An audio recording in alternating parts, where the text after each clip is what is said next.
ദാവീദ് പറഞ്ഞു, ഞാനും മരണമായി ഒരടിയകലം മാത്രം, ഏത് നേരവും അതേ ഞാൻ തട്ടിപ്പോകാൻ സാധ്യതയുണ്ട് യോനാഥാനെ.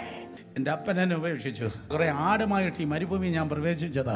ഇപ്പോൾ ഇതാ അമ്മായിയപ്പൻ ശൗൽ എന്നെ കൊല്ലാൻ വേണ്ടി ആഗ്രഹിക്കുന്നു. എൻ്റെ ഫസ്റ്റ് ലവ് സ്തോത്രം, എൻ്റെ ഭാര്യയെ അത് എൻ്റെ അമ്മായിയപ്പൻ തരുന്നില്ല.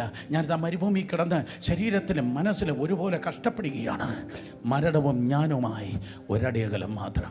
ആരോ പറയും ഇങ്ങനെ പോയാൽ ഞാൻ ചത്തുപോകും, ആരോ പറയും ഇങ്ങനെ പോയാൽ ഞാൻ തൊലഞ്ഞു പോകും, ആരോ പറയും ഇങ്ങനെ പോയാൽ അധികം ആയുസ് എനിക്ക് കാണത്തില്ല, ഇങ്ങനെ പോയാൽ ഈ അടുത്ത ദിവസങ്ങളിലേക്ക് ഹാർട്ട് അറ്റാക്ക് വരും.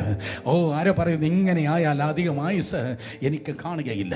കർത്താവിനോട് പറഞ്ഞു, പുക ആവിയായി പോകുന്നത് പോലെ, നീരാവിയായി പോകുന്നത് പോലെ ഈ ജനത്തിൽ വ്യാപരിക്കുന്ന ഇരുളിന്റെ ശക്തികളെ നീരാവി പോലെ ഞാൻ ഉരുക്കി മാറ്റും. റിയലി ഏത് നേരവും നീ തട്ടിപ്പോകാൻ സാധ്യതയുണ്ട് ദാവീദേ. നീ തട്ടിയുമില്ല പോയുമില്ല, ആരും നിന്നെ തട്ടാൻ ദൈവം ഇട്ടുകൊടുത്തതുമില്ല. കാരണം നീ ശൗലിൻ്റെ പ്രോപ്പർട്ടി അല്ല, നീ ദൈവത്തിൻ്റെ പ്രോപ്പർട്ടിയാണ്.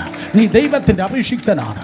നീ ദൈവത്തിൻ്റെ അഭിഷിക്തനായതുകൊണ്ട് മറ്റുള്ളവരെ കുതിര കയറാൻ ദൈവം ഇട്ടുകൊടുക്കത്തില്ല.